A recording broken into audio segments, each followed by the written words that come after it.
Viewpoints on the talk station FM 107 AM 1240. We've been doing a series of programs here with the assistance of Carter County Sheriff Asa Buck, who also, by the way, past president of the North Carolina Sheriff's Association. And it's began with a report released by Cast Light Medical Services, which noted that North Carolina was one of the top locations. As a matter of fact, New Hanover County, Wilmington, was the number one location, according to their statistical analysis, of prescription drug abuse.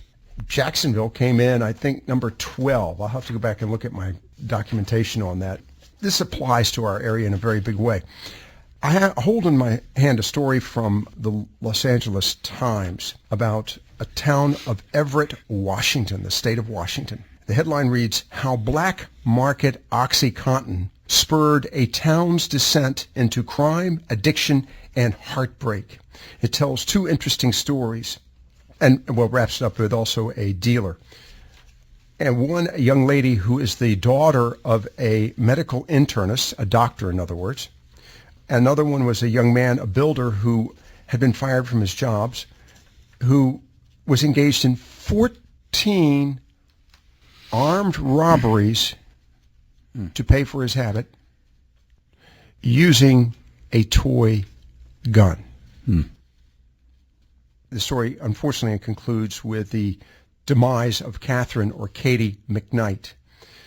One of the things that leapt out at me, Asa, and then we're going to introduce your guest, is this two paragraphs from the Los Angeles Times.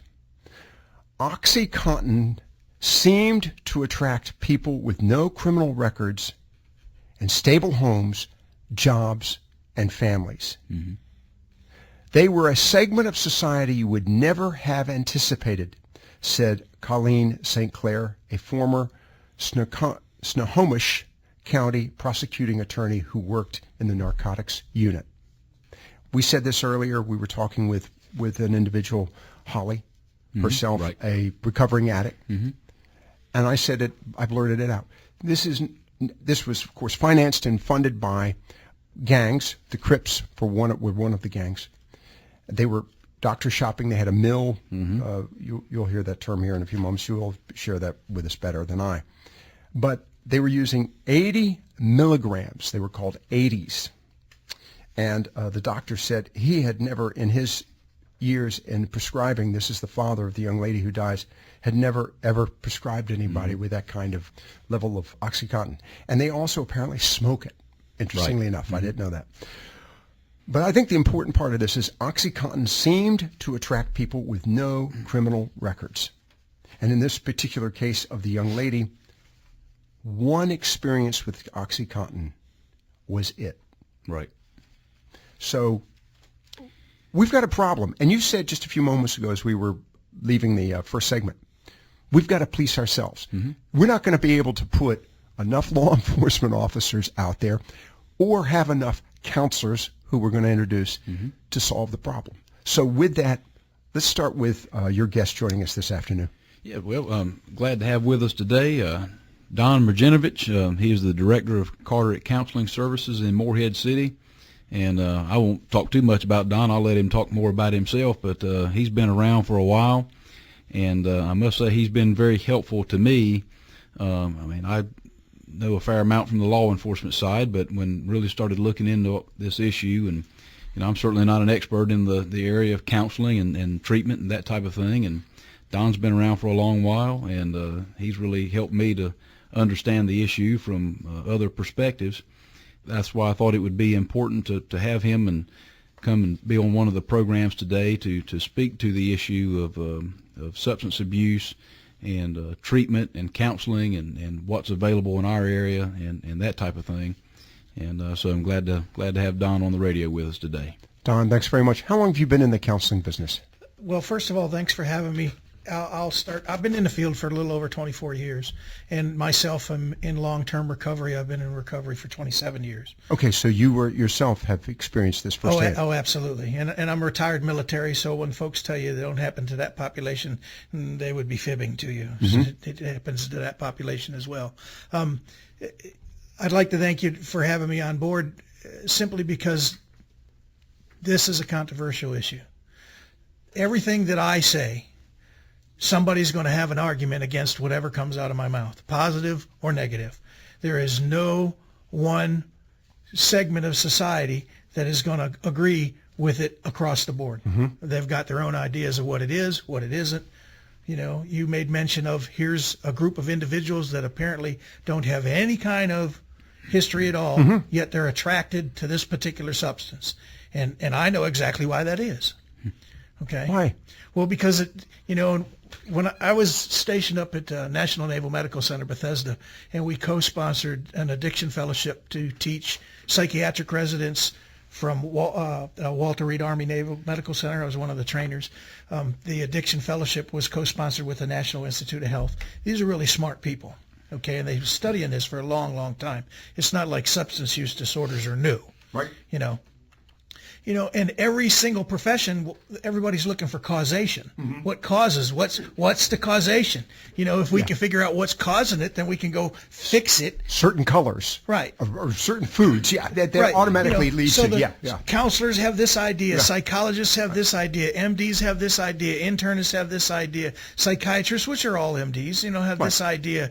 It's the social economic status, the criminal justice system, the faith-based communities. They all have this thing. And I would be the guy, because I was an enlisted Marine, in a naval facility, part of the teaching staff, that said, and here's the deal, okay?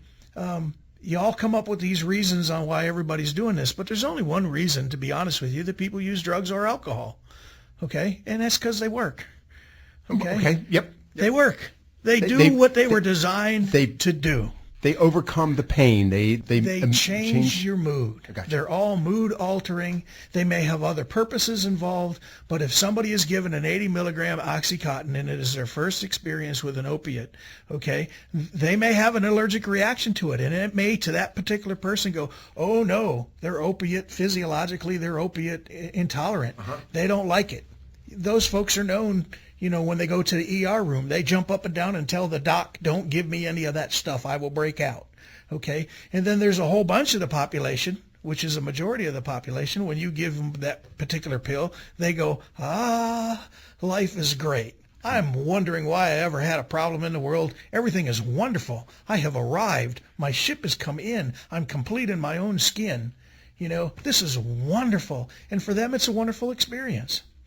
It's literally heaven on earth, if you want to use that type of phrase. And they're off and running to the races. Some incidents, like the article there, where the individual talked about it, first experience. They're off and running to the races. Okay? And there's no bringing them back. No. There's no, well, there is. Well, there has to be some sort of hope. But the point behind all of it is it will run its course real quick, real fast. On a car ride to a treatment center, her mother recalled, Katie studied her reflection in the visor mirror. After several long moments, she quietly said to herself, I'm so broken. She's broken. And we heard it from Holly as well. She wanted help. She wanted detox. This story about Katie, same thing. Same thing. By the way, she ends up dying of a heroin overdose because it went from Oxycontin to heroin. It's exactly the same drug. Here's the comment I have, and I point to myself on this one. I'm oblivious. I'm ignorant. I'm just, it's not going to happen to my children or my grandchildren. Of course. And I realize now that is one of the greatest lies of all time. It could happen. It can happen to anyone. And your comment to me a moment ago, socioeconomic, here, this story from the Los Angeles Times. This is a group of people. These are not people that are running in the dark alleys. Right. No. But they end up running in the dark alleys, selling themselves. Right. There'll be individuals that'll tell you that they're not junkies, because junkies are people that use it intravenously. Yep. Okay. I'm not a junkie, or I'm smoking it. You didn't realize that you can ingest it all sorts, or you can snort it. Only drug addicts use needles, just as long as I don't use needles. So for every bit of self-perception, or deception, I should say, that's the nature. That's why the people on my side of the camp call it an illness and a brain disease. Your thinker's not working right. The biggest barrier to getting help is the individual themselves. That goes back to your comment, Asa. I'm stressed on this one. And I'm stressed on it because I realize as I'm reading all these stories that it doesn't meet the standard socioeconomic group of people. I realize that it's my neighbor or my children or my friends. It could be any one of them. Mm-hmm. And you've seen this firsthand with you people you've arrested. And certainly, yeah. But that's a great misunderstanding anyway. We've had that same situation with illegal drugs for a long time. It's never always just been the criminal element that get involved into using drugs. I mean, people start out recreationally using drugs. You have gateway drugs. People smoke marijuana, then they gravitate to cocaine, and then they start smoking crack. But the difference is, Asa, this comes under the category or rubric of prescription drugs. Absolutely. So I've got a script that says this is medicine and it's okay. Mm-hmm. As we've heard another instance where one of our guests said they were using it and it was brought to we had Ernie from Emerald Isle. Mm-hmm. Tell us about the gentleman who had serious pain as a result of an injury, became addicted to it. Sure. Mm-hmm. I want to get to that in a moment. Let's go to Steve in Morehead City. Steve, welcome to Viewpoints. Thanks for calling in. Yeah, I talked to Asa earlier last week, but he knows what's going on with me. But I was talking about a patient that had been on Vicodin EF for 7 days, and she ran out of her meds, got on, went into withdrawal after 7 days of being on Vicodin EF. So some of those medications you think you can just phone them in, well, no longer can you phone in Vicodin EF because it is so addictive. So my point is I just had a hip surgery 2 weeks ago tomorrow. And for my pain medications for that major surgery, I have been taking Celebrex 200 milligrams, which is an NSAID. And basically NSAIDs stop inflammation. And if you don't have inflammation, guess what? You don't have pain. Okay. So I've been going with Celebrex, Tylenol, and this drug called Neurontin, because little nerves are waking up. But Joe, wait. But point being is, I have not taken any opioids.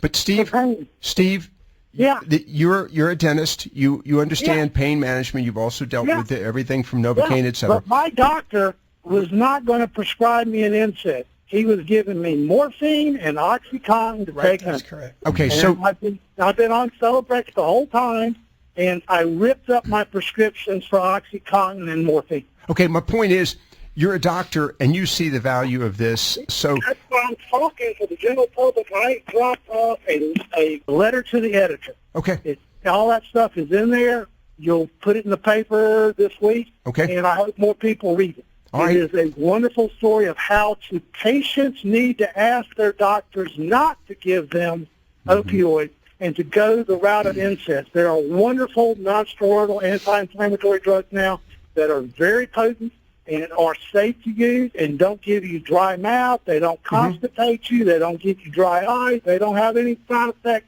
that the opioids will give. Tell people about them and, be educated so that you don't end up in trouble. That's the reason we're doing this. And Steve, thank you very much for the call. That's why I called. Appreciate that. Have a good day. Thank you, sir. Joe in Emerald Isle's joining us. Joe, welcome to Viewpoints, and thanks for your patience. Yes, sir. Oh, yeah. How you doing, Lockwood? Fine. Great topic today. I've got an 11-year-old who we started talking to 2 years ago about these different types of things that they will start to learn about and see and get offered other such. I will go on and just say anybody who doesn't think that the middle class and upper class kids are the number one target for marketing from these individuals who will sell this stuff are fooling themselves. The other side of this coin is it's time that we stop treating these individuals as criminals and bring them into the help side. And I know Asa, I'm not throwing a rock, but my point is I think a lot of these people need help instead of, because once they go into the criminal system, and you can take a upper-class kid, a middle-class kid, a lower, it doesn't matter, right? Impoverished kid, does not matter. Once you put them in the criminal system and they lose their ability to find work, job, other things, they're just going further and further down the spiral. It gives them a bigger door to go further and further down. I feel like it's all about help, not the criminal system. And I'm not saying that doesn't mean we need people like Asa doing what they're doing. It's just how they handle them once they've got them. All right. Thank you very much, Joe. I really appreciate that. I'm going to give Asa an opportunity to respond to that because we have responded to that in the past, but I appreciate your calling on that one. And I'm going to get Don's remark on this one as well. Joe, thanks for your call. I appreciate that. Thank you very much. Also want to compliment Joe for sitting down and talking to his 11-year-old. Absolutely. Yes. Absolutely. And unfortunately, I mean, we've heard this firsthand from our teens. Yes. Middle school. Yeah. Middle school, not high school. Middle school. Parents have to have this conversation with the kids that are this age, especially in middle school, and I would say even younger, even for elementary school age kids. I agree with what our caller said, but I would parse out one thing. Those of us in law enforcement are not looking just to charge people with addiction issues with crimes, and our main focus is going after the drug dealers who are basically keeping all these drug addicts enslaved to them because they're selling drugs to make money. And then other people sell drugs to further their habits, but they don't have a right to impose a habit on somebody else just to feed their addictions. Now, I do believe that people need treatment. The problem is treatment is limited, and I hope we're going to get Don to talk about that here shortly. But oftentimes, and I think Don will back me up, oftentimes the only way to help some people with addiction issues get help is actually to move them through the criminal justice system. Which you did, if they won't go on their own. Which you did, by the way. Let's talk about Holly. You had her mother wanted, she came to you desperately trying to figure out what to do. You arrested her. That was in a pretty stringent detox facility. She was in the Carteret County jail for 2 weeks. Which is a hell of a way to detox. Well, in this county, it's about the only way, unfortunately. Yeah. But the charges were, I'm going to say, ameliorated, or were they dropped? Well, yeah. I mean, certainly they were dealt with, but I mean, and look, in North Carolina, if someone is charged with possession and it's a first offense, even a felony, they can have that charge dismissed. I mean, that's in the state law. So when we go out and charge somebody with a crime, it's not all about putting a criminal conviction on somebody's record. The state of North Carolina has actually moved to mitigate some of these circumstances, and we've had the governor's task force. The legislature's putting some money towards treatment, expanding treatment, that kind of thing. But there oftentimes people say, well, there's nothing available. There are things available, and that's one reason I wanted Don to come talk to us today about what's available right here in Carteret County. What's available, Don? And by the way, Don Mrdjenovic joining us with Carteret Counseling Services. There's plenty of outpatient facilities in town. There's no inpatient treatment facilities in town. There's no detoxification facilities in town. And when I say town, I've lived here a long time, so Carteret County's my town. Right. So okay. That's pretty much how I look at it. And folks are still in, the mindset that treatment equals you go away to some magical Minnesota model 28-day treatment facility, and then you come back healed. Well, I worked in a inpatient treatment facility, and inpatient treatment facilities are sometimes very necessary. One of the biggest inpatient treatment facilities in the world is better known as the criminal justice system.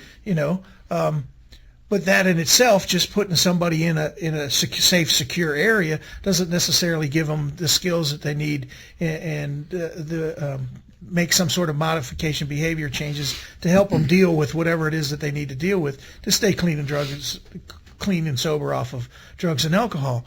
So all inpatient treatment facilities, they never lasted for 30 days. They never, ever, ever, ever lasted for 30 days. Or 6 weeks, or 8 weeks, or 9. I mean, I've worked them for years and years and years. Always upon discharge, there's what we used to call an aftercare plan. Now we call it a continuum of care, to where we have a treatment plan, just like as if you had a heart attack. When you left the hospital after you had triple bypass surgery, they don't say, have a nice day, eat all the greasy cheeseburgers you want. They give you, here's the dietitian, here's your follow-up doc, here's some, maybe you need to go get some exercise, here's the it's a comprehensive, it's a regimen. Right. So when people leave inpatient treatment facilities, it's okay. Here's your appointment with the outpatient facility. Sooner or later you have to come home. Sooner or later you have to deal with chopping wood and hauling water. You got to try to find a job if you need to feed yourself. and all the things that you have to do. So you can't stay in an inpatient treatment facility for the rest of your life.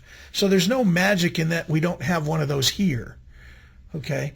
What happens is that a vast majority of individuals, when they leave some sort of inpatient treatment facility, don't take the personal responsibility and follow up on their own treatment plans. Just like the same person that has triple bypass surgery doesn't follow up with their treatment plan when they leave the hospital, and they go back to eating a gazillion greasy cheeseburgers only to have another heart attack 2 years down the road. The difference is that if you had a heart attack, okay, and you didn't follow your aftercare plan, your continuing care plan, and you continued to engage in those behaviors that were unhealthy for you, and your arteries finally, the second time around, just reached around and said, bye-bye.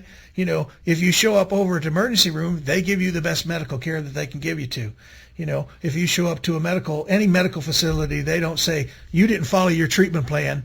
You need to lose 40 pounds and let us know that you're serious about getting better this time before we treat you. In the substance use world, that's exactly what happens. If you showed back up because you relapsed, somebody looks at you and said, see, you didn't do what you were told.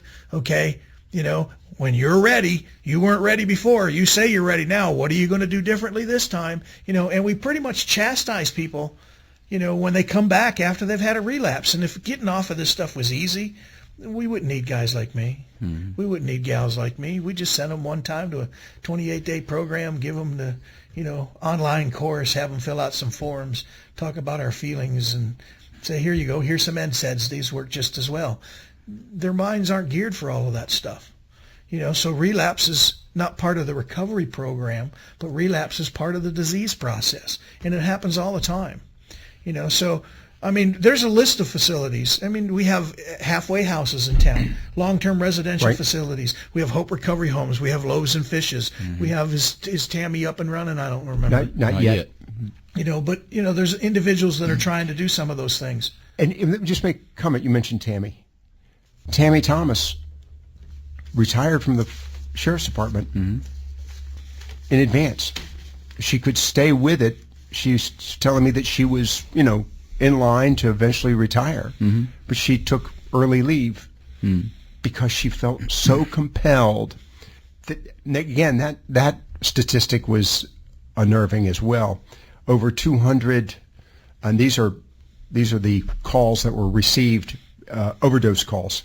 Over 200 and some odd overdose calls that were received by either the sheriff's department, police departments, or that were recorded by the Department of Social Services in Carteret County in 2015.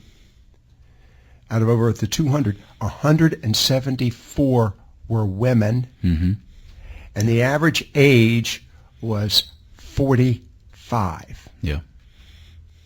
I'll leave it with that on this break because I think we need to understand. We're thinking these are teenagers or these young 20-somethings, and they're male, and they're out there shooting it up sort of thing.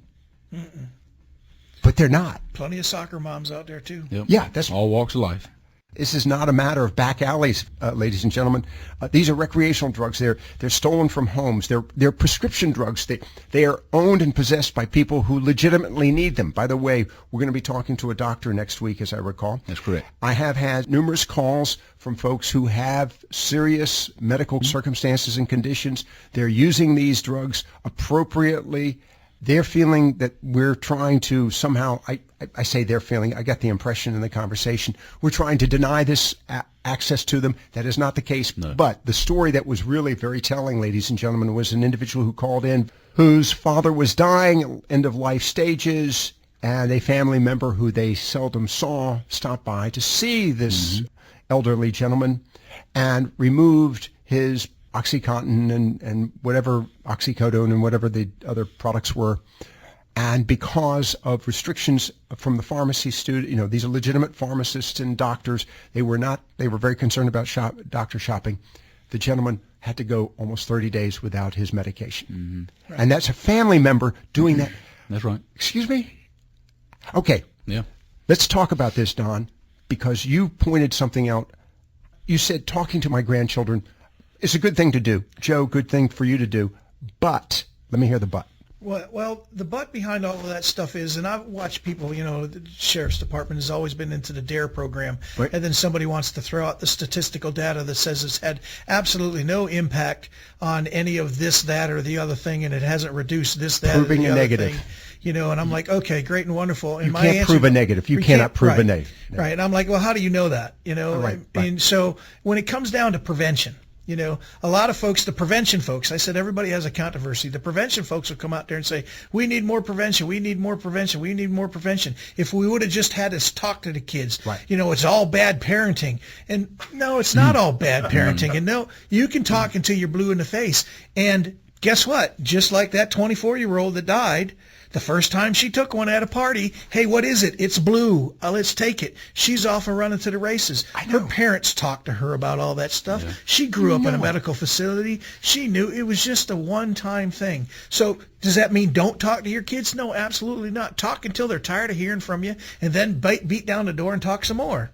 You keep talking until you can't talk anymore. At which particular point in time, though, is if your family member does have a substance use disorder, do you stop shaming them and stop enabling them and say, look, here's the deal. That's why I'm not mad at Asa for arresting people. Sometimes they need arresting. That's the thing that saves their life. Katie McKnight was smart and beautiful, gifted athlete, the daughter of an Everett, Washington, internist. A friend had given her a pill in 2006 during her first year at a local community college. And, in the words of her mother, Mary, quote, that was it. That was it. I mean... And she knew that she was broken, but she couldn't stop it. She looked in the mirror, and she knew she was broken, and she couldn't drag herself out of it. Okay, because it had been changed chemically to where that opiate was now part of her survival instincts. I've been made mention of this too, related to opiates, that it is one of the most subtly dangerous drugs to the brain. And one of my daughters is involved in adoption services, works with children who are the subject of the birth from a mother who is addicted. Sure. Okay. David in Onslow, welcome. Thanks for joining us. David? Yes, Sheriff Buck, I got a question for you. Yes, sir. On, I think I had it written down here, May 7th, 2016, I read the Daily News here in Onslow County, and you guys had a big article in there saying 76 people have now been arrested as part of Operation Winter Storm, which I give you a lot of credit for. But do you call the Daily News and tell them what you've done, or does the Daily News contact you for this kind of information? Well, when we do major drug operations and things like that, or anything newsworthy, we oftentimes will send out a news release. Yeah. Yeah. Okay, that's cool, because in Onslow County here, I brought it up with our sheriff at a couple of his meetings, and I didn't quite get that response. But I give you a lot of credit for doing that, and I wish we would do that in Onslow County, because it seems like there's a lot less. The last big bus type thing they had in the newspaper was when they did that Sneeze Ferry rally down there, and talking about what you're talking about now. Yeah. And it happened to occur that very night that they had that rally. But I haven't seen anything big like that. So you're doing a really good job, it appears. And I wish some of that would kind of flow down to our level down here in Onslow, because we could use it. Thanks, David. Appreciate that. Related to that, and of course, you've done these series of drug busts. Don, as we're wrapping it up, when these drug busts occur, and this was another story that really struck home too. I was talking to the Department of Social Services 2 years ago when they started the programs. I've forgotten the Pill Crusher, and Department of Social Services was looking for foster parents. Correct. Because mother and dad both were involved in the drug trade. Right. Both got busted. Right. The control, the circumstances for the guardianship was not there. Social Services had to step in. When these drug busts happen, out of curiosity, do you go see these people? Do they come to you? What's the procedure? Well, the procedure would be, if Department of Social Services, is that somebody along the lines makes part of their plan is that they get a comprehensive substance abuse assessment. Now, there are multiple outpatient facilities in town. So to be honest with you, a vast majority of the folks that with the current efforts that ASA has had, a vast majority of those folks don't ever make it to me for services at all. Okay. That doesn't mean that they don't make it to services, but they don't make it to me. Understood. So I can't answer your question. Final comment, very quickly as we wrap it up. What should we do? What you're doing right now. What you're doing right now with him on the radio and every other kind of media that you can make it happen with. Outstanding. Thank you very much for your time. I appreciate the compliment on that, sir. but also understand there's a certain degree of responsibility. You've been listening to Viewpoints on the program, and we're going to continue this conversation next week, same time.